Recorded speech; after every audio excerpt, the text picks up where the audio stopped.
Hey, brand babies, it's your ghetto country grandmother, and I have a new house guest today. Yes, I do. I have my brother Wolf up in here.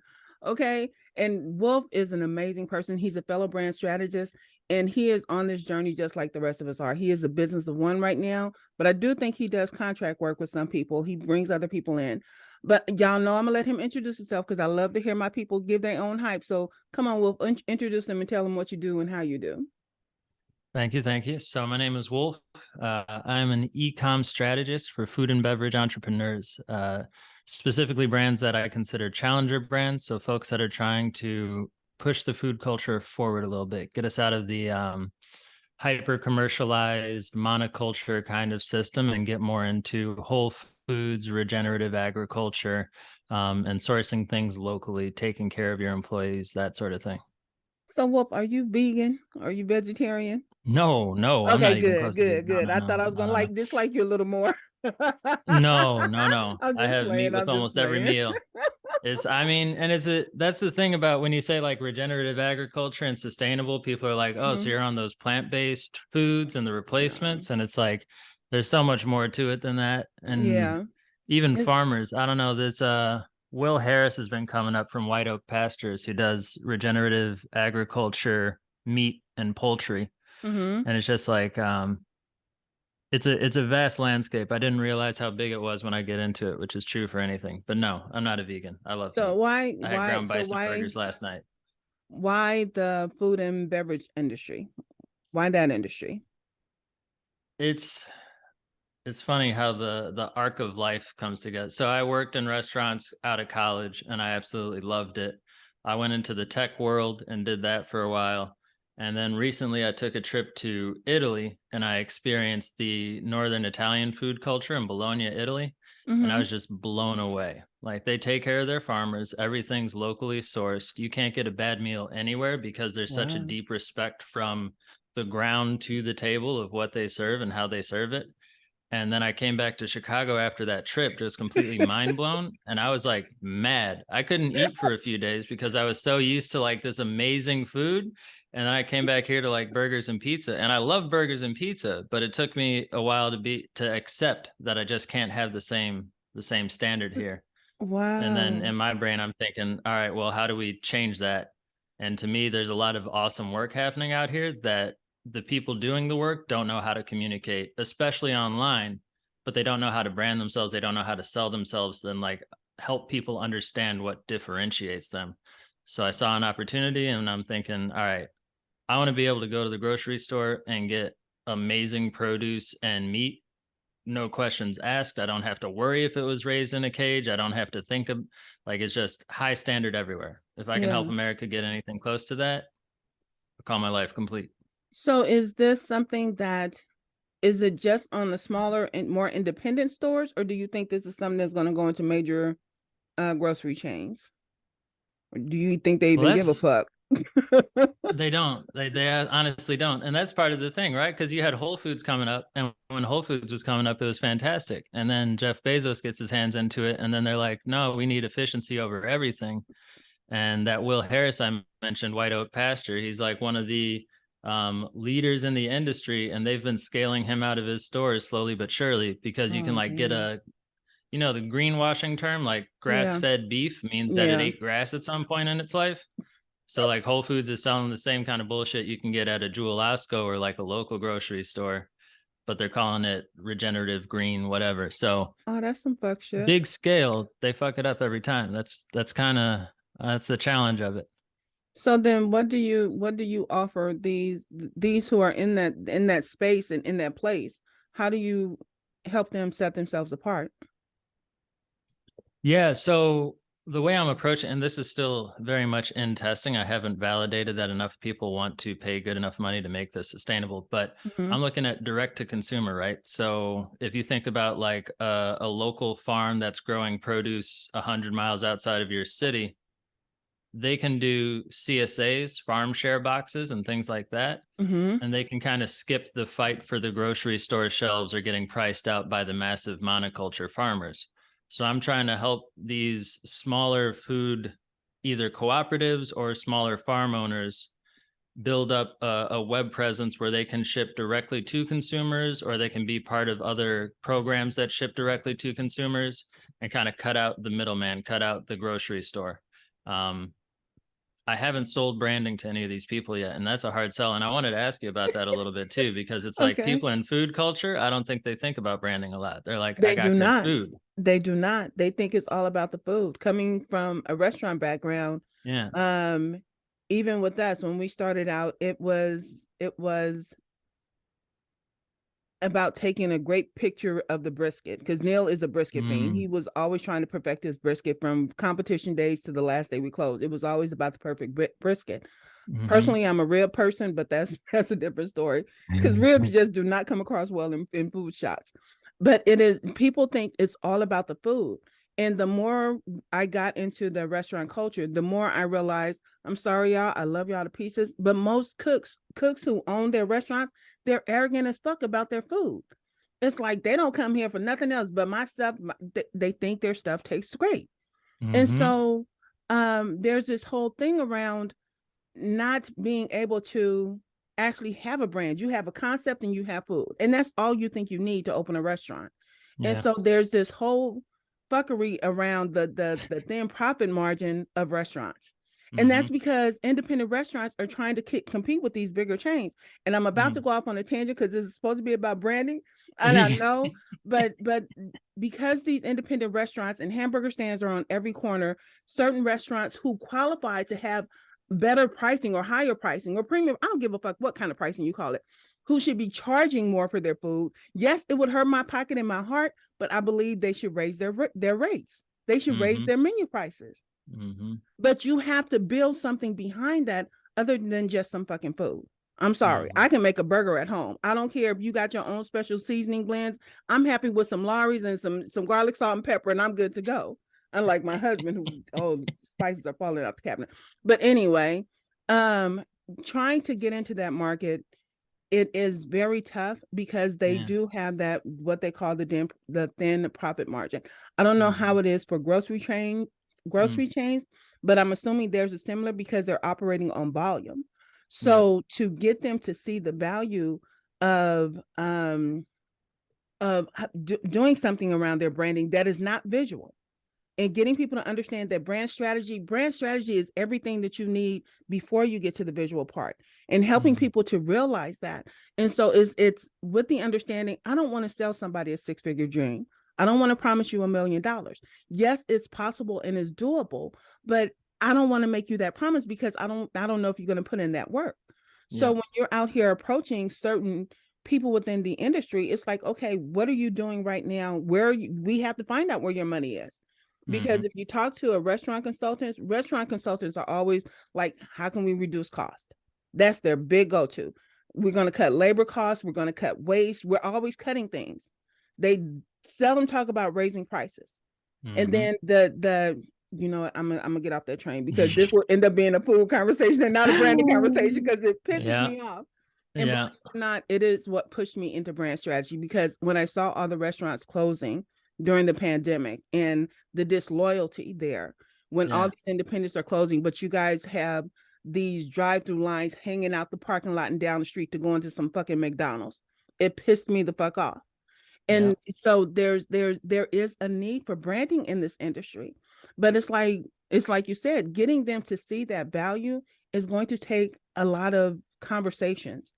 And I Mm. think, especially listening to you talk now, I think hearing you talk about this and the need for branding in this area, and helping them to understand what it means to build a brand around that, to have people to become loyal to you and not to the grocery stores or the chains and all the different things that are out there. Fuck, what is it? What did you say? Bristol Farm, not Bristol Farms. What store did you say? Whole Uh, Foods? Whole Foods. Yeah, fuck them, because it's they don't give a shit, because it is a big ass conglomerate. And what I tell Mhm. people, I is we're living in a time where it should be more little bank takes big bank. And there was a time, and I talk about this when we used to talk about the game that we played as kids, because we was broke ass kids. So we played big bank take little bank. If you got less money than me, then I'm taking your money. But Mhm. because independent stores and independent businesses are run by individuals. These individuals have the opportunity to build that relationship moreover than some big ass conglomerate, because they are more beholden to their stakeholders than they are to you as a customer. They are more beholden to the customer than they are the employees, because they will throw their employees under the bus for a customer, because Hmm. that's bringing in the money, because it goes back to the bottom line.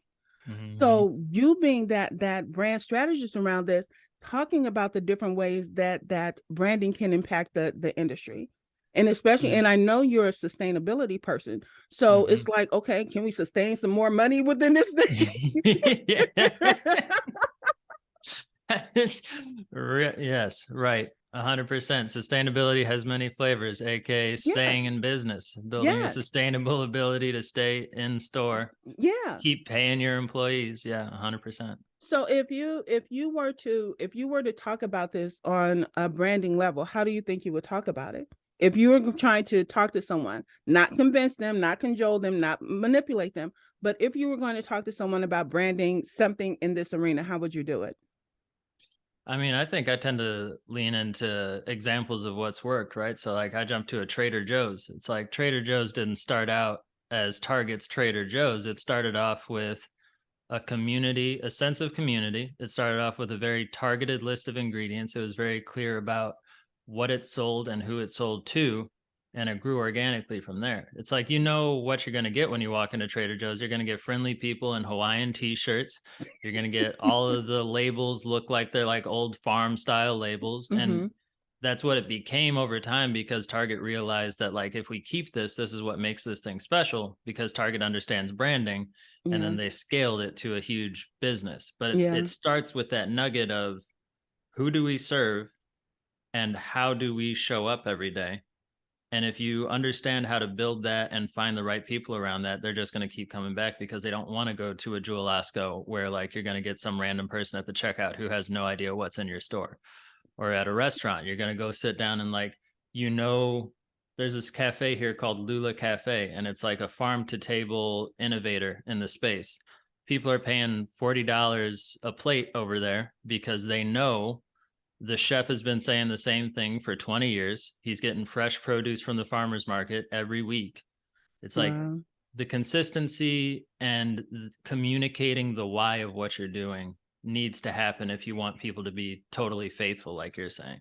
Mm-hmm. So what position do you think you could take within the industry? Like as a brand strategist within that industry, where do you Hmm. think you could stand to amplify a voice around that?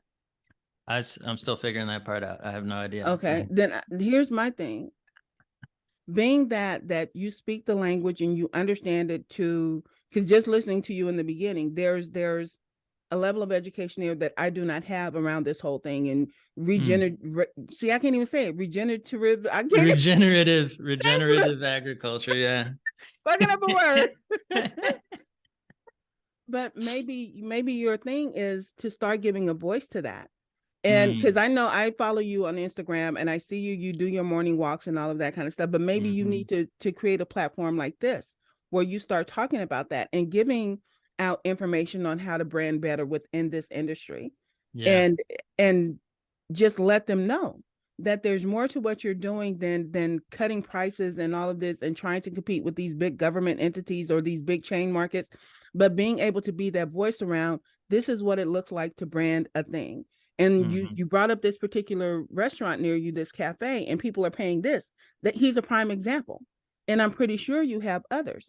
So also being able to interview them and have them talk about what it is that they believe around this arena and the sustainability of it all. Being that brand strategist voice, I think it needs to be magnified. And so to help these, because the thing that we have to do, I feel like there's a certain obligation there for both you and I, because like I said, I focus on solopreneurs, but you focusing on this industry, um, there needs to be people talking about how do they build the brand so that they can create the loyalty, the brand equity, so that they're not necessarily competing with these big ass stores, but they're still making their fucking money. It's Yep. like you don't have to compete with them. You don't have to discount your prices because they can undercut you. Let them motherfuckers undercut you, because that affects their stock market prices and all that other stuff, that it trickles down. And then Hmm. trust and believe, as soon as those businesses get successful, those are the same bastards that are going to come in and say, oh, we'll buy you out. We'll give you a whole lot of money, because they want to buy it because they're losing market share. Every time. Anytime you start making a difference, they want to buy it, even if they don't do anything but sit it on the shelf. Yeah. Yeah. And that's kind of been we can talk brand, and I'm known in like our circles a little bit as a brand strategist guy, but I've come from e-commerce and tech, right? My title was a product manager in my last corporate job. And it was like, making that shift from being known as the e-com data integrations guy to the brand strategist guy. It's it's been easy when you jump into a new community, but I still have the whole last 29 years of shit on my brain that I like need to keep on fighting myself out of and being like, no, I'm more than just an integrations guy. I'm more than just a data guy. I can do the brand thing. I get this. And so Yes. that's another leap that I'm trying to make You right saw now. me jump off the cliff for the restaurant, didn't you? Yeah. Yeah, So 100%. Yes. it's still in there, but it's with the understanding that is not saying that you have to give that up, but and people still know you for that thing. And Yeah. especially like when you're married to the barbecue dude and stuff. So it's always in my house and it's never going to leave. So it's always a constant for me. But like I said, I decided to go in on solopreneurs because not enough information is told to them about how they build their business and their brand. It's go get an LLC and your EIN, and make me want to punch somebody in the face. but then part of being known for this new thing, for this new industry, I think you have to be more vocal about it. And whether it's just doing a 10 or 15 minute, because like I said, I see you on the walks in the morning with the dog and all of that kind of stuff, but maybe it's something that you turn into, you rip some of that stuff off because you have the audio around something about how do you brand this thing. Or maybe you have longer versions where you go in and you see people who are actually making money while being sustainable by using this regenerative. Shut up. See, this is I can tear up some language, I promise you. But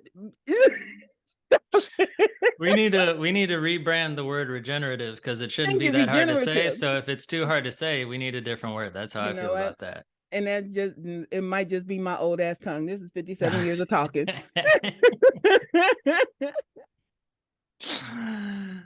But I would love to see you become the voice around this and how these companies will go from businesses to brands. It's like you need to establish the brand of the thing that you're building. You need to stand 10 toes down and take root, so to speak. Instead of being pushed around by all of these other bigger companies. Stop letting them dominate you. It's not so much, like I said, it's not about competing with them. Fuck competing. I took competing out of my agenda. When going through all the different courses that I've gone through and understanding brand strategy, I know they do competitive analysis. I ain't trying to compare shit. It is what it is. And so when these people understand, and the especially the owners understand how they can build loyalty to their thing, and it could be generational loyalty. Because if somebody starts coming to your farm to pick up their own stuff and they're bringing their kids, then their kids get to be part of that conversation and it grows from there. So it's I think you have a responsibility to be that voice. I appreciate that. I love that. And I will say, you, as far as just your note about competitive there, I don't think you really compete anyway. Because I remember the first time I came into a Future Pro call, I think this was like March of last year. And it's like, you come from like Christo, who has like the kind of street designer vibe. He's very like high fashion, but in a low key way. And it's like, he has his whole persona. And I come into the Future Pro group expecting a bunch of these kind of like artsy designer types. And on the first call, I see ghetto country brand mother and a lady with a cigar in her hand and a bright red jacket. And I'm just like, oh, who's that? Who is Brandma? What? And it's like, no, first thing I notice is you sitting there on the call, and I'm like, okay, that's she knows what she's doing, right? This is somebody who is well branded 100%. There's no fucking around with that.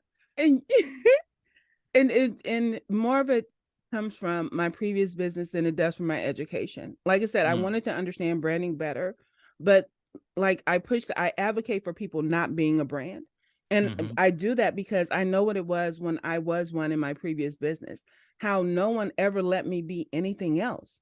I was always Mrs. Mister. All you could ever talk to me about was barbecue and all that shit. It's like I'm more than that. And I'm actually, people are surprised that in crowded places, I'm usually one of the quietest people until somebody's like, "You gonna talk to me? We're gonna have a conversation." And people get sucked in, become like, "Baby, why are you sitting here staring at me? You want to be part of this conversation?" And it just goes from there.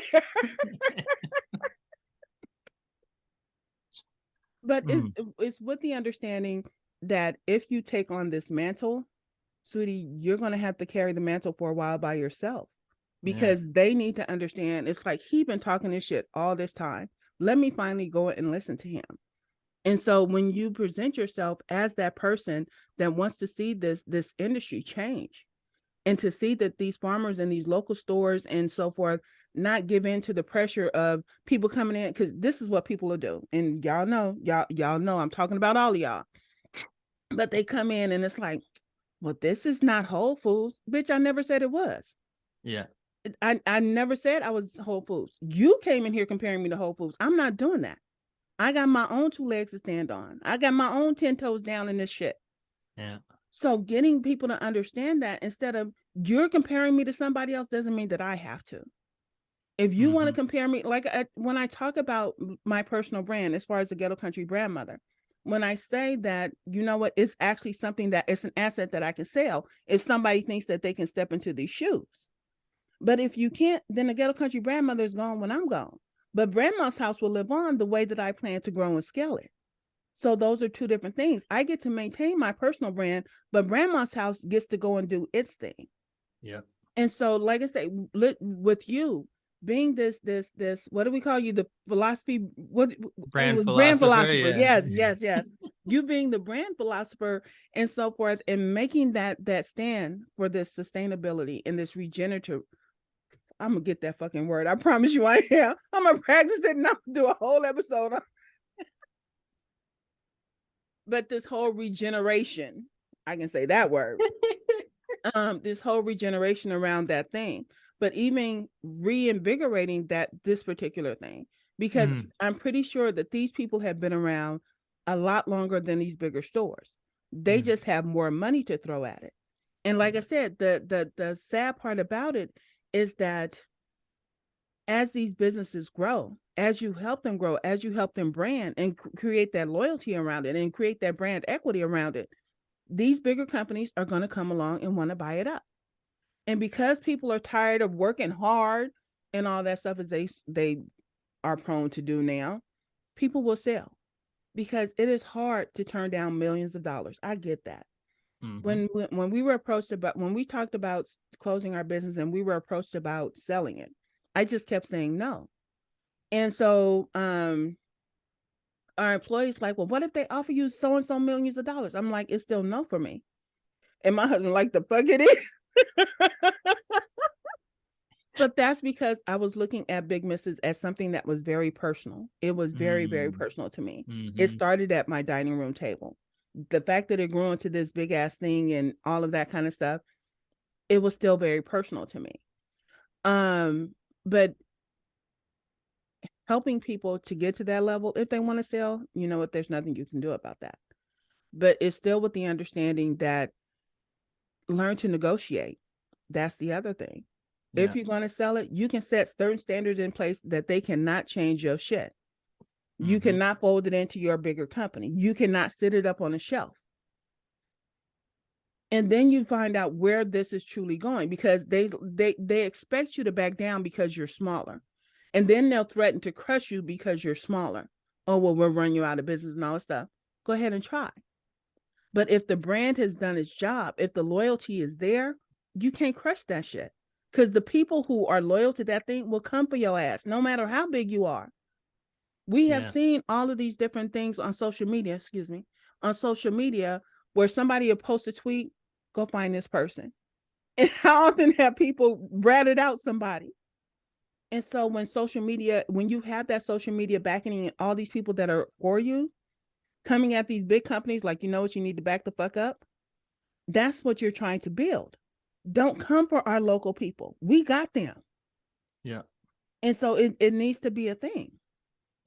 Yeah. I totally feel you on that. And that's you raised another interesting point because you had mentioned how your brand was so personal to you, right? Because it started at your kitchen table. And I'm Mm-hmm. finding that a lot of people in this industry, it's their business is their life and their life is their business, and there's no separation. Yeah. And that becomes tricky when you're trying to coach someone on branding or communicating to your target audience, and it doesn't align with who they are as a person. Then there's like this clash, right?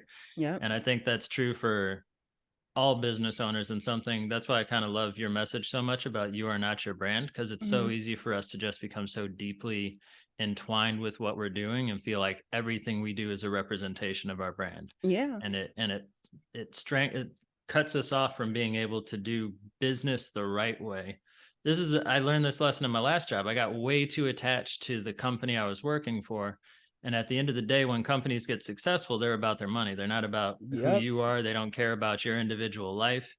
And it's like, I need to stay focused on building my business that way, but I have to help folks build their own businesses that way, where this is a business, it sustains you, but you can't make it a reflection of you. It has to be Yep. its own thing. It has to speak to your target audience, not to what you want in a store necessarily every time.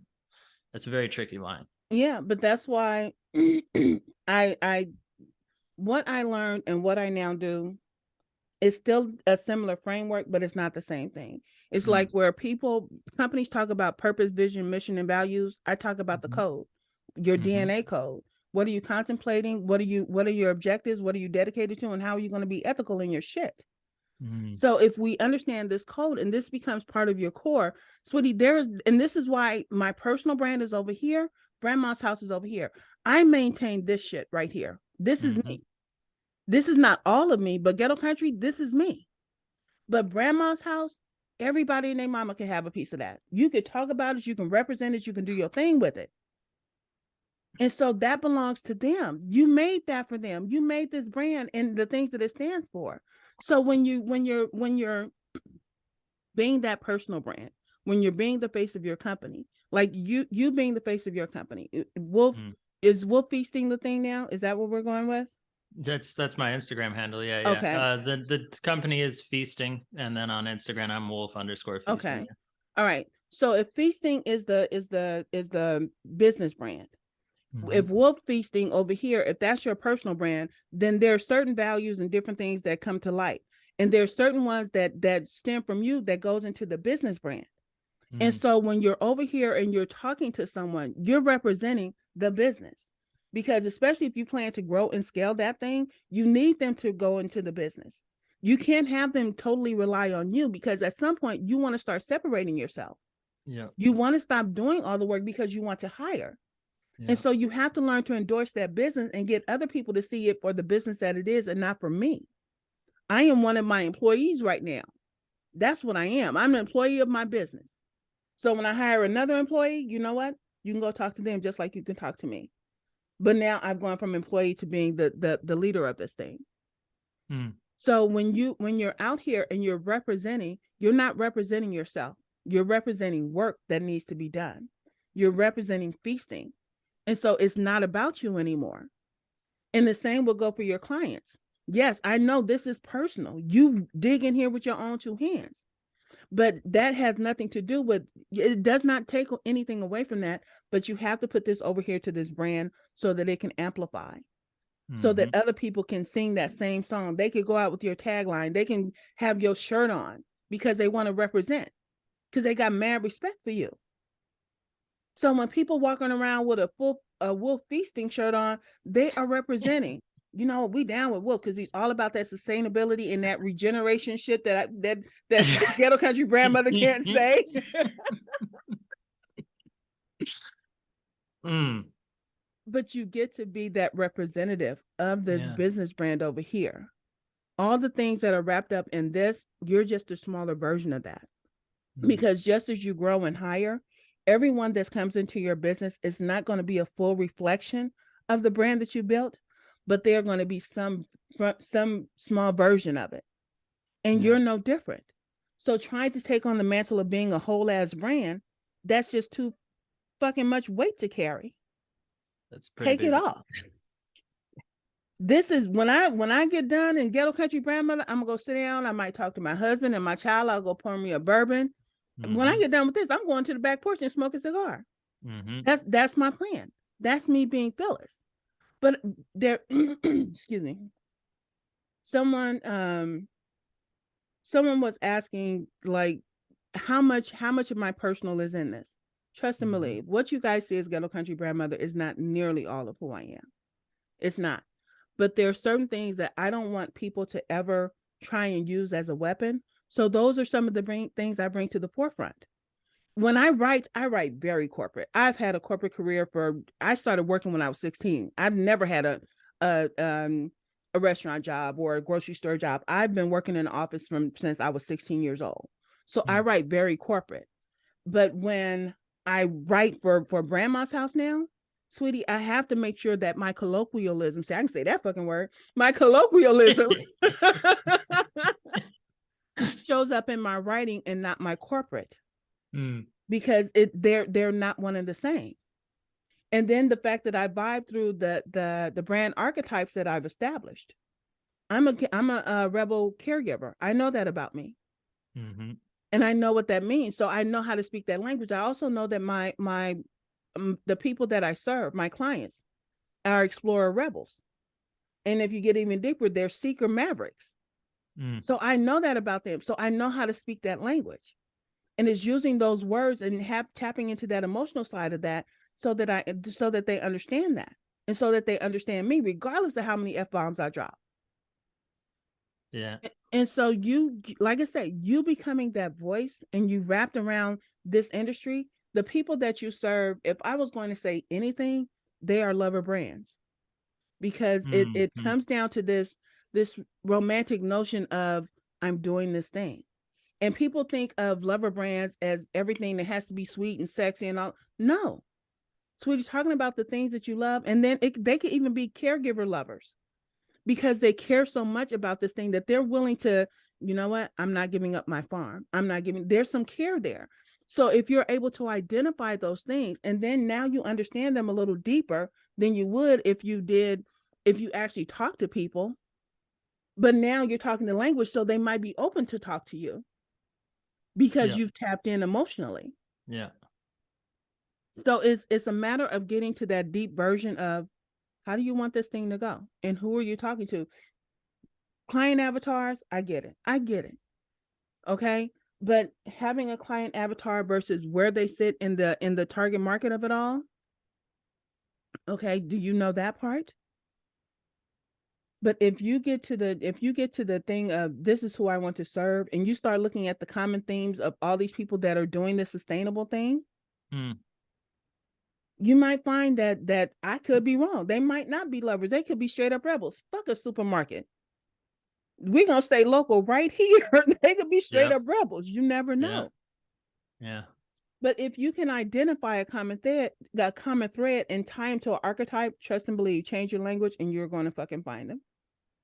And so I'm curious, what's that exploration been like for you? I think maybe this will be useful to the listeners too. It's like I've found that as I'm trying to find this voice, this connection, the only way I can do it is just by putting stuff out there and getting response and seeing what happens back. Like I can't Okay. craft it and just study it. I just need to keep on running my mouth and seeing what people say in response and what hits and what doesn't. So like what's the exploration been like for you finding your voice and connecting that with your ideal client? Believe it or not, because I am more comfortable being behind the scenes, branding Mm. helped me find my voice. Hmm.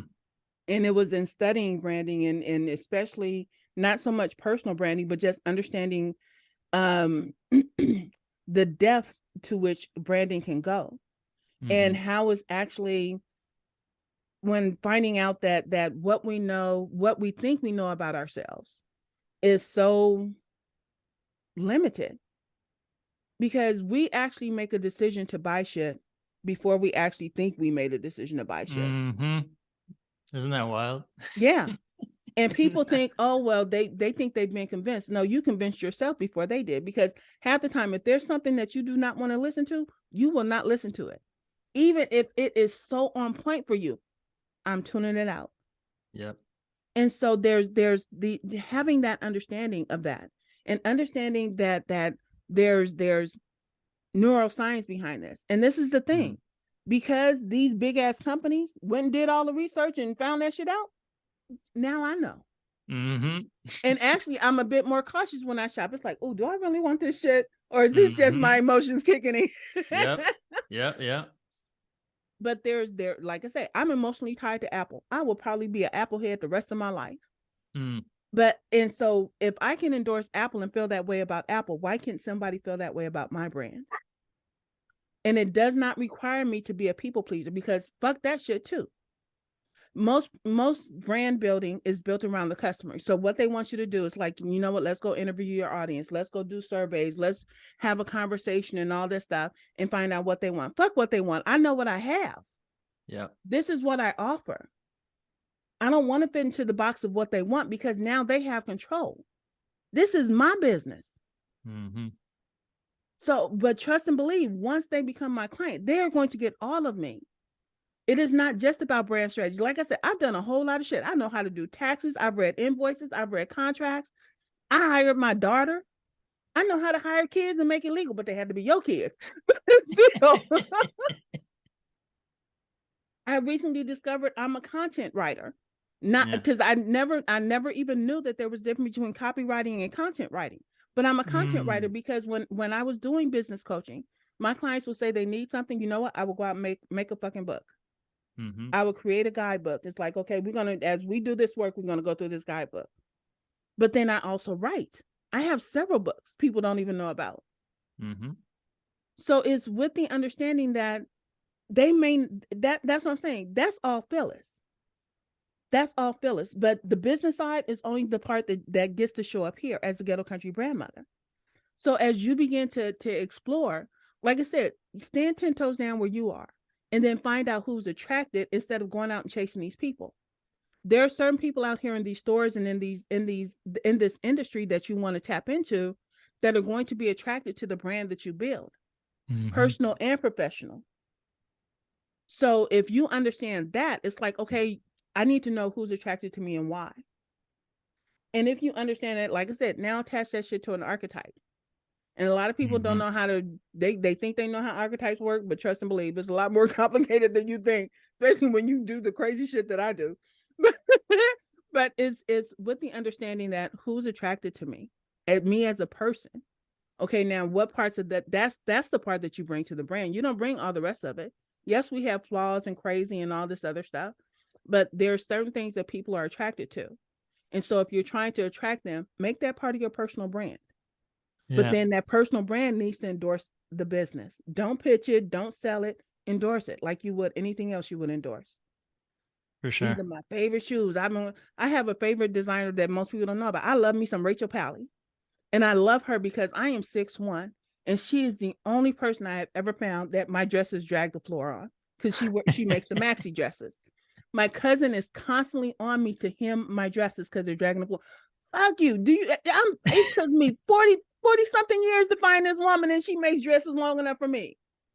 Love me some Rachel P.L.A.Y. And I told her mama, because I used to go to her warehouse sales because their dresses kind of expensive for my taste. But I go to the warehouse sale and her parents work there. And I told them, I promise you, when I make it big, my closet ain't going to be nothing but Rachel P.L.A.Y. Seriously. Because there's a Yes, ma'am. certain feeling in that. And I could talk about the emotional attachment of how feminine they make me feel and all of this kind of stuff, because there's an emotional attachment. Yeah. Yeah. So people will build an emotional attachment to you, but you can't let it settle there. You have to push that over into the business. Yeah. Does that make sense? It does. It does. And it speaks to a concept I've been playing with lately. E-com has a term called lifetime value, customer Yes. lifetime value. Yeah. I'm sure it's in many industries. And we always think about it as like, how much is this person going to spend with us? But what you just talked about is what I think is the real customer lifetime value. It's like, what value do you deliver to your customer's life? Mhm. And it's like this dress. I'm sorry, I already dropped her name out of my. What's the name of the dress Rachel design? Pally. Rachel Pally has delivered incredible lifetime value to you because Yes, she she gave you has. the only dress you've ever had that's long enough to drag the floor. Like that is nailing lifetime value to me.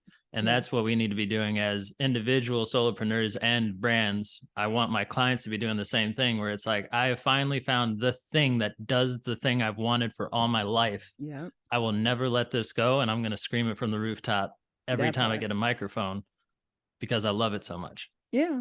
That's like real lifetime value. That's That's the real dollar lifetime figure does value. not matter. It's like I am with you for life. That's lifetime value to me. And so when you think about it from that standpoint, what lifetime value can you bring to this industry? Is it a change in mindset? How are they going to feel? Yeah. And it's just tapping into that. And like I said, I know you're able to push out the content and you have the voice for it and you Mm, speak the language. And mm, it's something that you're passionate about. mm-hmm, So then give voice to that. for sure. And the more, and even talking about the companies that you are loyal to for those reasons, you're loyal to them because they do the regenerative. I almost had it. Almost. You're getting Yeah. closer every time. But you support them because of that. Yeah. So how does it make you feel personally? Right. And so having them, letting them know that this is how you guys affect people and you don't even know it. And this is what needs to come across in your brand. Yes, we appreciate the hard work, but at the end of the day, we are all selfish motherfuckers. And it's all about Yeah. me. We are the Janet Jacksons. What have you done for me lately? So when your shit get off the farm, what is it doing for me? Yep. And they have to understand that on some level. If they don't, it will forever be that struggle of fighting with the big stores. Mm-hmm. And that's not a fight you want. And my thing is, I want to stop seeing people survive, and I want to see them thrive. And Yes. not enough All small of that. businesses are thriving. Yes.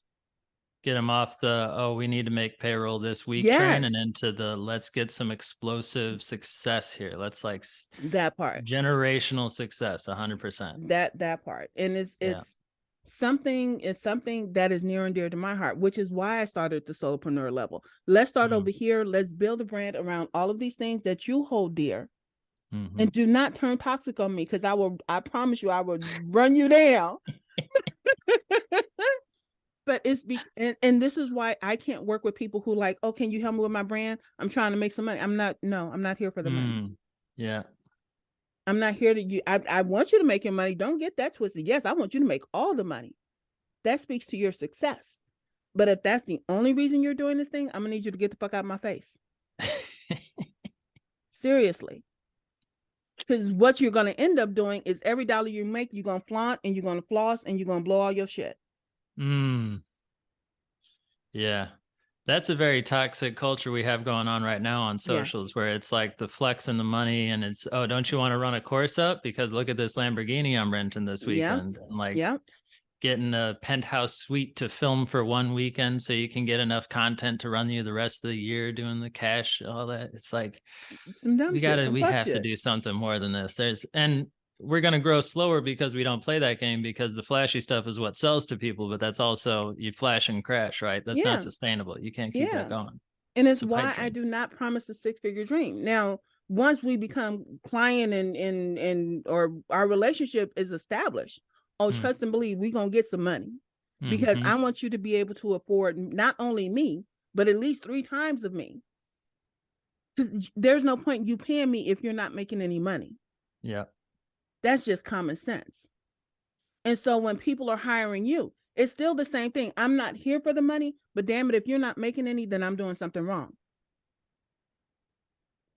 Absolutely. But what we have to do is we have to get your brand loyalty up so we can get your brand equity up. But that starts with the brand awareness. And if Yeah. you have no brand, there is no awareness. I promise you. Mm. If you have no brand, there is no awareness. That's true words have never been spoken. So I want to see you do this thing. I want to see you create this platform and start giving them be that resource for them of what it means to build a brand within this industry. Absolutely. I'm on it. I'm with you 100%. And it's one of those things that sits in the back of my head, right? It's I recently had a revelation. I always told myself I don't really want the spotlight, right? It's like I don't want to be in front of anybody. I don't want to be known for any, but it's not true. It's like I actually want to be known for the right reasons. Yeah. I don't want to just be seen. I want to earn the right to be known and seen. So it's I think this year is definitely focused on building that platform like you're saying, and I think staying laser focused on what I'm talking about here is definitely going to be Yeah. important. Yeah. Yeah. And that is something that we have to get comfortable with. Like I said, Hmm. I love being a behind the scenes person. I get Yeah. resentful about it sometimes when you're giving the credit to the wrong person, but still, I'm comfortable being a behind the scenes person. But the Yeah. thing that you have to realize when you decide that you're going to be that face of your company for a while or Mm. forever, it doesn't matter. But you have to recognize that you got to be famous for something. Yeah. And it's not saying that you have to be celebrity famous. You got to be famous to the right people. Right. Right. And Yeah. that's what you're shooting for. I'm not telling you to be the you're not getting an Academy Award for your shit. Yeah. But you are getting you need to be noticed by the right people, which means you have to be famous for that thing. And you Yeah. being famous for a regenerative fuckity So close. fuck. I hate that word. I mean, moving it from my vocabulary. Yes. But you being that, you giving voice to that. Yeah. Seriously. You giving voice to that thing is what you're going to be famous for. And it's because you're the only one that's really talking about it. There are small pockets of it, but you're going to be that voice that brings all those pockets together. And it's like, I'm over here and Damn. this is what this company is doing and this is how they're thriving. This is what this company is doing and this is how they're thriving. So but you if you go and talk to them, they're not going to think it's a branded thing. They're going to think Mm. we built relationships, but that's what branding is. Mm. People are loyal to you because you built that relationship, because they know this whole thing stands for something. Mm. And that's what a brand is about. It stands for something. And whether you stand behind it, in front of it, wherever, as the owner, on the side of it, who gives a fuck? You're standing somewhere. Yeah. And everybody that stands alongside you stands for that same thing. That is Yeah. fucking branding. Yeah. Damn. You gave me a bunch of brain blasts just then.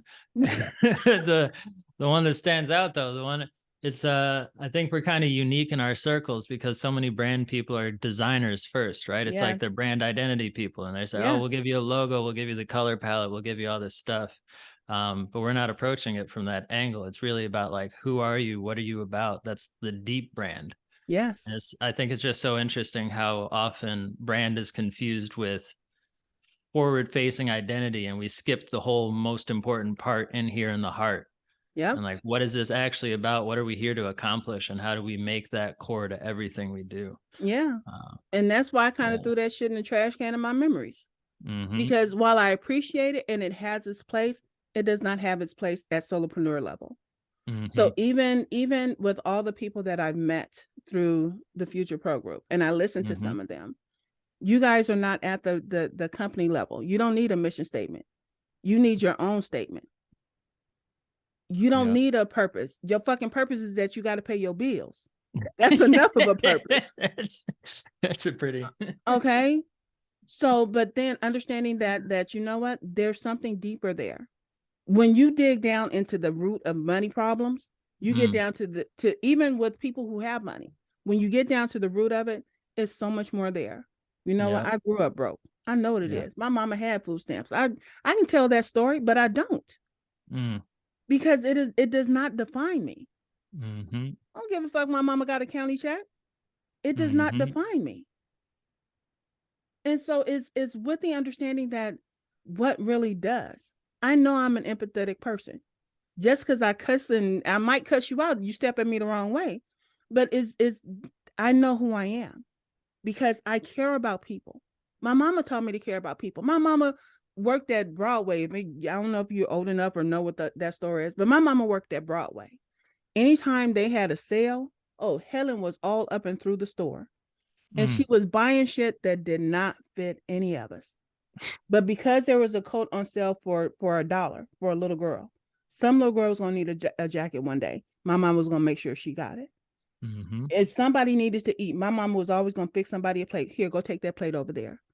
I was born and raised in LA, but when I tell y'all I say I'm ghetto country, I was raised hood adjacent by a country mama. I have Southern hospitality because it's what I was raised with. And so bringing that level of hospitality to the people that I serve, I don't have a problem with it. Mm. I'm not trying to do one to many. I get paid what I paid because I have no problem exchanging time for money. If you gonna make me sit the fuck down and work with you, you gonna pay me. That's for damn sure. But I promise you, you're gonna get every piece of me that I can afford to put out. Mm. And I know it's the same for you because you care about this thing. You care Mm-hmm. about this food and this market and this industry. Mm-hmm. And so when your clients get you, they're going to get more than they bargained for. They just don't know it yet. 100%. 100%. Your mother sounds like an excellent woman, by the way. Yeah, she was all right. She was my old lady. Yeah. But it's all these things that truly sit well with you that you Yeah. want to bring into your brand. The things that come from your heart that do not infringe on your life. Because the whole point of having a personal brand is, sweetie, you can't cross this line unless I allow you. Mm-hmm. So it's if you decide that you want to talk to Phyllis and you're talking to Phyllis the wrong way, sweetie, this is all hood up in here. I promise you.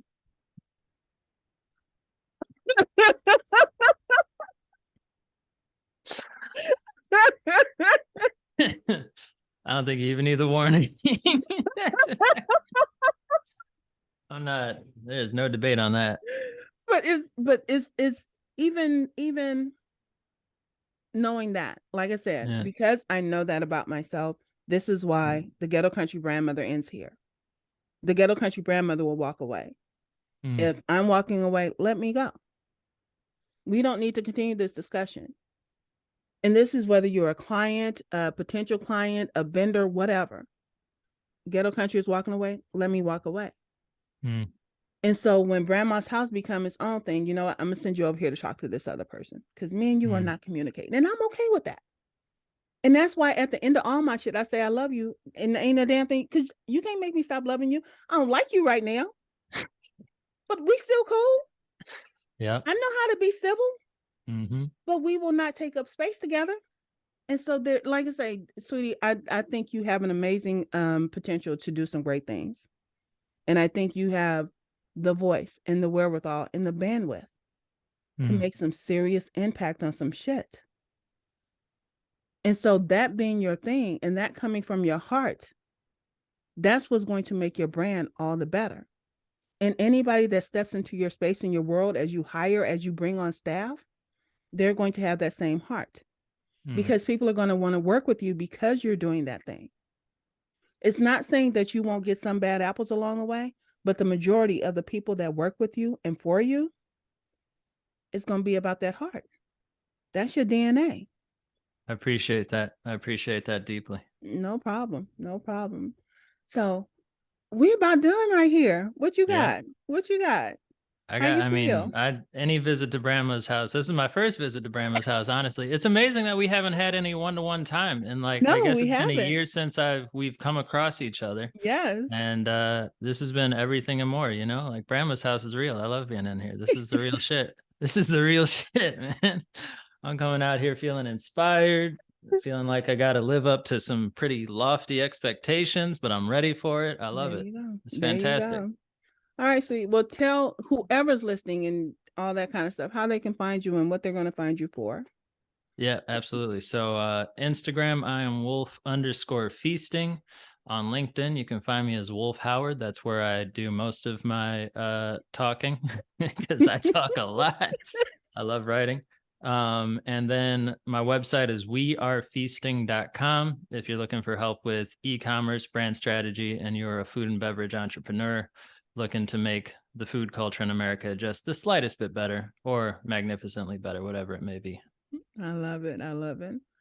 All right, brand babies, that's all we got for you today. So y'all know I got to blow us up. So 5, bullshit happens. So suck it up. 4, your voice is important. So speak up. 3, you make the world a more beautiful place. So show up. 2, life is good. So buck up. And 1, I love you and ain't a damn thing you can do about it. So shut the fuck up. Peace and hair grease, y'all.